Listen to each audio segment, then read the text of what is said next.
नमस्कार दोस्तों, deep talk में आपका आज फिर से स्वागत है। मेरे साथ एक बहुत ही ख़ास मेहमान है आज, करण बजाज, जो एक लेखक भी हैं। एक राइटर तो हैं, बट इन्होंने राइटिंग से कई ज़्यादा चीज़ें की हैं। अगर आपने कंपनी का नाम शायद सुना होगा, वाइट हैट जूनियर, वो इन्होंने कंपनी चालू की थी, और ना सिर्फ चालू की बनाई, बड़ी की, और उसको बेच दिया। मतलब इतने पैसे बने, मैं आपको बताता हूँ अभी कितने पैसे बने। And not only that, he is a person जिन्होंने बहुत स्पिरिचुअलिटी करी है, बहुत ट्रैवल करा है, बहुत कुछ, मतलब एक तरह से वेरी इंटरेस्टिंग पर्सनालिटी हैं, और इनसे मेरे को लगता है बहुत कुछ हमें सीखने को मिल सकता है, और इनकी अपनी स्टोरी भी बड़ी इंक्रेडिबल है। So thank you Karan for coming. Thank you. तो आपने वाइट हार्ट जूनियर बना के 18 महीने में बेच दी। हाँ, 9 महीने में एक बच्चा पैदा होता है, 18 महीने में आपने एक कंपनी बना के बेची जो ज़ीरो से स्टार्ट हुई थी गाइस, ठीक है। और 18 महीने में वो कंपनी आपने बेची 300 मिलियन US डॉलर्स, जो मेरे कैलकुलेटर में तो फिट नहीं आएगा अगर मैं उसको करूँ कितने रुपए होते हैं, पर मेरे ख्याल से रफली 2,500 करोड़ रुपए होते 2100 करोड़ के आसपास, हाँ जी। हैं। 2100 करोड़ होते हैं। उस टाइम पर। और आज तो 2,500 हो गया रुपी डॉलर। हाँ, ओके, तो 2100 crore. And from what I have heard of your journey, you also had times where you didn't have any money, ऐसे बिना पैसों के जी रहे हो, ट्रैवल कर रहे हो, कहीं भी कुछ खा रहे हो, कहीं भी कैसे रह रहे हो, बेसिक में। Just before white hat junior मैं एक्चुअली डिस्कवरी का हेड था इंडिया में। डिस्कवरी चैनल जो है। डिस्कवरी चैनल का जो हेड था। एंड जैसे आप जानते हैं, आप तो राइटर हैं, कि चाहे स्टार्टअप हो या राइटिंग हो, उसका 90% फेलियर रेट होता है। And that too funded startups का और पब्लिश नॉवेल्स का, जिसका ऑलरेडी इतने बड़े बड़े गेटकीपर जिसके आगे लगे हुए हैं टू मेक श्योर कि the quality is very good, उसके बाद भी 90% फेलियर रेट होता है।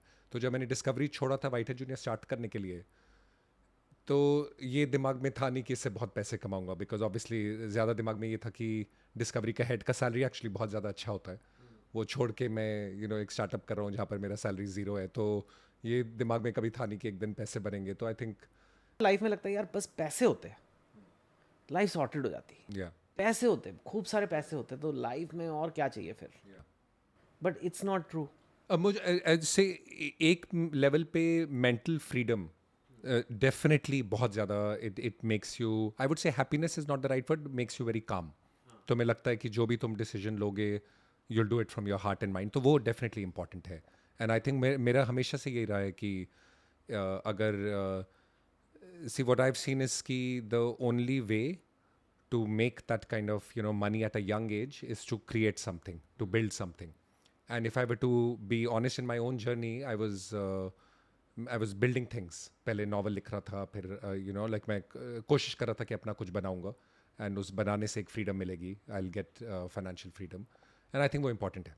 That feeling of freedom is very important. Can you just give people a very quick background of आप कहाँ पे आपका जन्म हुआ, क्या पढ़ाई की, कौन सी जॉब करी, और पहली बुक तक कैसे पहुँचे। अच्छा, तो बैकग्राउंड मेरा आपसे काफ़ी सिमिलर है। मेरे फादर भी आर्मी में थे, तो काफ़ी मूव करते रहे। तो स्कूलिंग में मेरा अबाउट आप मे बी आपकी तरह 9 या 10 स्कूल्स चेंज करे थे मैंने 12 ईयर्स में। उसके बाद ग्रेजुएशन आई एम बैंगलोर से, BIT रांची से इंजीनियरिंग, और आई एम बैंगलोर से ग्रेजुएशन करने के बाद मैंने प्रॉक्टर एंड गैम्बल ज्वाइन करा था इंडिया में। फिर PNG से मेरा ट्रांसफ़र हुआ इंडिया से सिंगापुर, फिर US।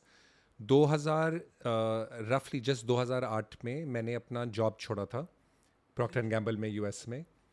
आई थिंक दो रीज़न थे। एक तो वो आर्मी का थोड़ा सा रूटलेसनेस सा था, ऑलरेडी आई गेस DNA में एक लेवल पर, मतलब रूटलेस, टिक के नहीं रहना। टिक के नहीं रहना जैसे होता है, क्योंकि बार बार ट्रांसफ़र होता रहता है। But I think more importantly मुझे ऐसे लग रहा था कि जहाँ मैं हूँ, आई वॉज 28 या 29 ईयर्स ओल्ड उस टाइम पर, तो मुझे लग रहा था कि अगले 20 साल में मैं यही कर रहा हूँ। अगर मैं हर रोज़ आता रहा, जॉब करूँ। क्या करते थे PNG में, कौन से, ब्रांड मैनेजर था। कौन से। मैं US में, इंडिया में एरियल और टाइड का ब्रांड मैनेजर था। उसके बाद फिर US में एक शैम्पू हर्बल एसेंसेस का ब्रांड मैनेजर था। तो जॉब में I was doing very well, अच्छा करा था। इंडिया में था, फिर मूव करा उन्होंने मुझे मल्टीपल कंट्रीज़ में। US में उस टाइम पर ज़्यादा लोग नहीं जाते थे, तो they moved me early. But मुझे ऐसे एक फीलिंग आने लगा कि जो मैं अभी कर रहा हूँ, ये पूरी अगले 20 साल में यही करने वाला हूँ। मतलब यहाँ से डायरेक्टर बनूंगा, वाइस प्रेसिडेंट बनूंगा, और मुझे लग रहा था कि ये पूरी लाइफ का ये मीनिंग नहीं हो सकता। एंड तब मुझे इतना आइडिया नहीं था कि और क्या करूँगा। एंड डेफिनेटली एक और जॉब पे जाने का तो बिल्कुल भी आइडिया नहीं था, क्योंकि से इस जॉब से उस जॉब में शिफ्ट होने का कोई फ़ायदा नहीं होगा। तो फिर मैंने अपना जॉब छोड़कर 6 महीने बैकपैक करने का डिसीजन लिया। कैसे करते हैं बैक पैकिंग, और करनी चाहिए कि नहीं।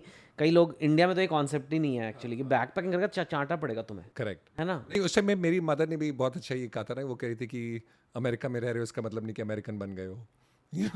तुम हो तो इंडियन, तो बाहर रह रहे हो, तो ये सब अमेरिकन लोग करते हैं कि छोड़ के चले गए एक साल के लिए अपने आप को ढूंढने। इंडियन लोग अपने आप को ढूंढने की ज़रूरत नहीं है तुम्हें। हम बताते हैं तुम क्या हो। Correct, exactly. तो वेरी सिमिलरली उनका भी यही रिएक्शन था।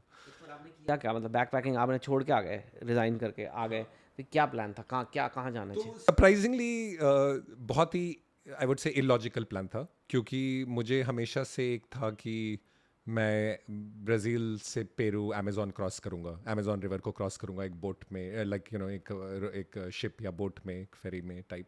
जब मैं वापस आया बैकपैक करके, it was actually the toughest time in my life, क्योंकि when I came back after backpacking 6 months, मेरे पूरा ऑब्वियसली सेविंग्स जो उस टाइम तक का था वो सब चला गया था इस ट्रिप पे।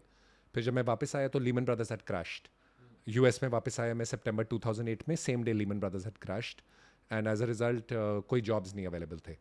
सो when I started to apply, I had no jobs, no money at that point of time.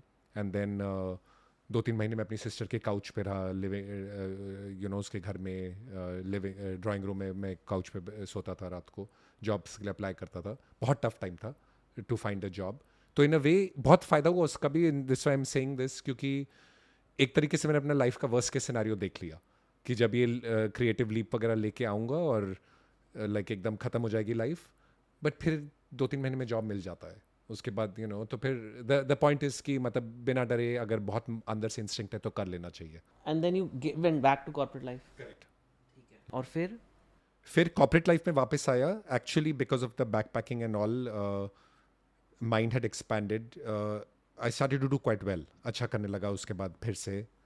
और उस टाइम पे मैं बहुत डरा हुआ था कि दोबारा ये ऐसे डिसीजंस नहीं लूँगा, अब सीधा रहना है, टाइप सीधा रहना है। But then something strange started to happen. वो जब मैं था डिसीजन लिया, तब my mothers had cancer immediately. जब मैं वापस आया बैक पैकिंग के, she had cancer and she had a very very bad decline. Cancer was it? She had ureter cancer and it spread all over her body. And she was 54 that time. 3 साल चला, 54 to 57. 54 means very young, like obviously. So, and I saw her very closely, her body decline. And she was a very tall, proud woman. And like she became really, her body really declined. तो तब जो भी मेरा ये yoga Buddhism वगैरह में interest था वो बहुत एक्सट्रीम हो गया। तो फिर मुझे लगा कि I really want to understand like why is a human born, if this is the meaning of life, to suffer like this, like birth का reason क्या है, death का reason क्या है, very spiritual questions जो उस time पे थे वो बहुत ज़्यादा forefront पे आए। Your mother passed away. Yeah. मैं समझने की कोशिश कर रहा हूँ हाँ, कि आपको लगा ये जीवन में सब माया है, जैसे लिटरली लाइक जैसे कहते हैं सब माया है ये। फिर उसके बाद आपने कहा मैं अपने स्पिरिचुअलिटी एक्सप्लोर करूँगा, but then the solution you found was Europe से इंडिया रोड से आऊँगा। नहीं, वो था मेरा ये था कि इंडिया आऊँगा और यहाँ पे योगा टीचर। सीधी फ्लाइट भी आ सकते थे। फ्लाइट था, बट एक तरीके से आई वाज भटक रहे थे, आपको लगता है हल्का सा था वो जो योगी का एक वो फिलॉसफी होता है ना उनका, वो कहते हैं कि 4-2-1, उनका एक प्रिंसिपल होता है कि किसी भी सिटी में 4 दिन से ज़्यादा नहीं रहना चाहिए, किसी भी टाउन में 2 दिन से ज़्यादा रहनी चाहिए, और विलेज में 1 दिन से ज़्यादा नहीं रहना चाहिए। Oh really? ज़्यादा देर रहोगे तो अटैचमेंट्स बढ़ते हैं, तो पहले 12 साल भटकते रहना चाहिए, ऐसा एक योग वो ट्राइंग नॉन अटैचमेंट। वे नॉन अटैचमेंट, कि कहीं पर भी ज़्यादा देर नहीं रहूँगा, भटकता रहूँगा। एंड देन वो एक स्टॉइक प्रिंसिपल था, विलफुल पॉवर्टी, कि if you push yourself to experience this willful poverty, this idea of living with very little. Willful poverty जरा समझाइए क्या है? पॉवर्टी की मतलब गरीबी अपनी चॉइस से। चॉइस से, उससे विलफुल पॉवर्टी से you get this strong sense की what is essential to live, मतलब क्या ट्रूली एक आदमी को चाहिए रहने के लिए। Lot of people face rejection, failure, बात नहीं बन रही, जॉब के लिए अप्लाई कर रहे हैं, हाँ किसी ने कहा था करो जॉब, लाइक बट रिजेक्ट हुए जा रहे हैं, लिंक्डइन पे भेजे जा रहे हैं लोगों को। How does one survive that phase of life? Yeah, it was very tough because उस time पर my first kid was born. So I was 35 years old. My girlfriend, we had just gotten married after this like yoga ashram phase. We both came together, still strong, surprisingly. एक साल इतना deeply एक दूसरे के साथ रहो and you can survive it is a big thing. So we came back. उसके बाद हम लोग ने शादी करा, and then I had my first kid at 35. And I was like a writer in New York. It's like Stereotype. the classic stereotype of struggling writer in New York but with a kid now, and like money was obviously tight because I was just like pitching my novel at that point of time. तो I just did that for like 18 महीने तक reject होता रहा, मैं improve करता रहा. But वो एक दृढ़ निश्चय टाइप का, वो विपासा में भी कहते हैं कि बैठे हो तो दृढ़ निश्चय से बैठो, लाइक फर्म कमिटमेंट से बैठो कि ये करना है. एंड देन डिस्कवरी से WhiteHat, how it happened? I always thought कि I should have created my first novel early, या फर्स्ट अपना क्रिएशन अर्ली करना चाहिए था, चाहे नॉवल हो या यूट्यूब चैनल हो या जो भी कुछ करना था वो पहले करना चाहिए था. तो मुझे लग रहा था कि बच्चों को my kids they should create early. तो होल आइडिया वाइट है जूनियर ये था कि इन अ वे जो वो लेगो वगैरह, चेस, बैले में अनस्ट्रक्चर तरीके से करते हैं, with coding they will create things early. And that was my mission कि kid should build things early, and that's how I started WhiteHat Junior. Not only you got the money, you also left WhiteHat. मतलब एक तरह से आप जो कर रहे थे वो आपने छोड़ दिया. Was it hard to leave it? It was very hard to leave it after 1 year of the acquisition. So I did 1 full year of the acquisition. अपना बच्चा बेचने की बात है ना, पैसे. Yeah, correct. And then everything, that comes with that, yeah. And जो ये लोग लाइफ में कुछ बनना चाहते हैं, सफल होना चाहते हैं, सक्सेसफुल होना चाहते हैं, खुश रहना चाहते हैं, they want to be happy, what would your summary advice be to your younger brothers and sisters watching? Let's say if they were younger brothers and sisters watching, what would you tell them? I think 2 things जो मेरे अपने personal regrets हैं. First, create something of your own early. अपना खुद का कुछ बनाना बहुत ज़रूरी है early, because what I've seen is कि जो पहला creative project है उसमें पूरी life का whatever you've learned goes into like your first novel. Everything that's important in your life goes into your first creative project. Then your well is empty. And when you do your second project, you fill your life with a lot of experiences to do the second project. And एक तरीके से एक cycle बन जाता है of creating, giving it your all, filling it again, creating, giving it your, filling it all again, and life becomes amazing and very panoramic. तो ये पहला है कि I think अपना यूट्यूब चैनल, अपना बुक, अपना ब्लॉग, अपना कंपनी जल्दी से जल्दी बना लो, जितना जल्दी, 18-19 साल पे और भी better. And I think second जो लाइफ में बहुत लेट रियलाइज होता है जाके कि your your internal growth is the only thing that will be rewarded by the world. कितना खुद ग्रो हो रहे हो.